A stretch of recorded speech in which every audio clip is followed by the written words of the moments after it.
BJP की पूर्व सांसद साध्वी निरंजन ज्योति को पिछड़ा आयोग की बड़ी जिम्मेदारी दी गई है। उनको अध्यक्ष की जिम्मेदारी दी गई है और इस वक्त बातचीत करने के लिए हमारे साथ वो खुद मौजूद है। इनसे जानते हैं। सबसे पहले तो यही, आपको एक बड़ी जिम्मेदारी मिली है, उसके लिए आपको बहुत बहुत शुभकामनाएं। मैं आभार व्यक्त करती हूँ महामहिम राष्ट्रपति जी का और माननीय प्रधानमंत्री जी का कि एक बहुत बड़ी जिम्मेदारी का निर्वहन के लिए मुझे दायित्व दिया है।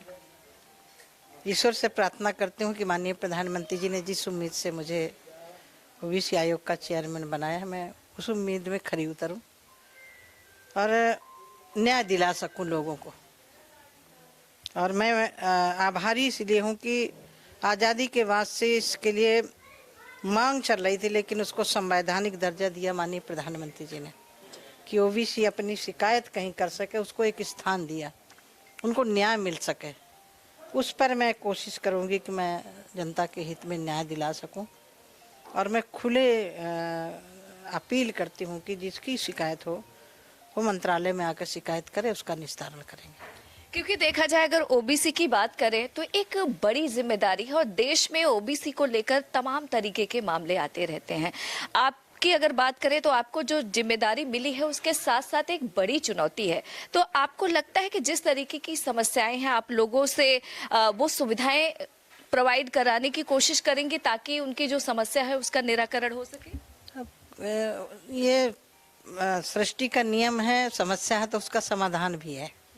और मुझे लग रहा है कि देश के यशस्वी प्रधानमंत्री जी हर समस्या का समाधान निकालने के एक मैं कह सकती हूँ कि बहुत मैं देख रही हूँ कि जब से मैं मंत्री रही हूँ माननीय प्रधानमंत्री जी के साथ, तो छोटी समस्या का कैसे समाधान हो, प्रधानमंत्री जी का वहाँ भी ध्यान जाता है। तो मैं माननीय प्रधानमंत्री जी के नेतृत्व में काम करूँगी और कोशिश रहेगी कि हर संभव उसका प्रयास करके निपटारा करवाऊँ। बिल्कुल सही बात है। जिम्मेदारी जिस तरीके से आपको दी गई है, अगर देश की बात करें मैं, आप जिस तरीके से समस्याएं आ रही हैं, खास तौर पर ओबीसी को लेकर, समाज में जाति को लेकर एक बड़ी समस्या है। ऐसा कहा जाता था कि जब समाज शिक्षित होगा तो जाति हावी नहीं होगी, लेकिन वर्तमान परिदृश्य की अगर बात करें तो ऐसा होते हुए दिख नहीं रहा है। आप क्या कहेंगे कि आखिरकार ऐसा हो क्यों रहा है? देखिए, अभी क्योंकि मुझे एक नई जिम्मेदारी मिली है, उस जिम्मेदारी का मैं अच्छी तरह निर्वहन कर सकूं। और मेरी अपील है कि हम अपने बच्चों को पढ़ाएं, शिक्षित करें, आगे बढ़ाएं। ये भेदभाव की दीवार, जातिवाद की दीवार, मुझे लग रहा है कि विकास में रोड़ा नहीं अटकना चाहिए।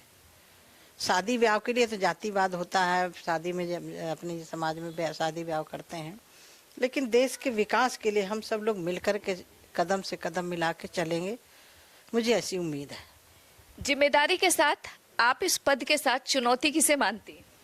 देखिए, मैंने पहले ही कहा कि यदि समस्या है तो उसका समाधान भी है। यदि नदी प्रवाहित होती है पहाड़ों से तो सागर तक वो अपना रास्ता बना लेती है, तय कर लेती है। हमने गंगा जी से, नदियों से सीखा है, यदि पहाड़ समस्या है तो उसका समाधान भी है। बिल्कुल। एक और सवाल, समाज में जो दलित वर्ग को लेकर एक सियासत चल रही है, जाहिर तौर पर बहुत सारे लोग इसके शिकार भी हैं और कुछ समस्याएं आपके पास भी आएंगी। आज तो मुझे लग रहा है कि धन्यवाद दीजिए, बस माननीय प्रधानमंत्री जी को धन्यवाद। बिल्कुल सही बात है। तो आप सुन रहे थे साध्वी निरंजन ज्योति जी को, जिन्हें एक बड़ी जिम्मेदारी दी गई है और जिम्मेदारी के साथ साथ कहा जा सकता है कि एक बड़ी चुनौती है ओबीसी, क्योंकि एक बहुत बड़ा वर्ग है और इसको संभालना अपने आप में एक बड़ी जिम्मेदारी है। दिल्ली से इंडिया पोस्ट न्यूज के लिए ममता चतुर्वेदी।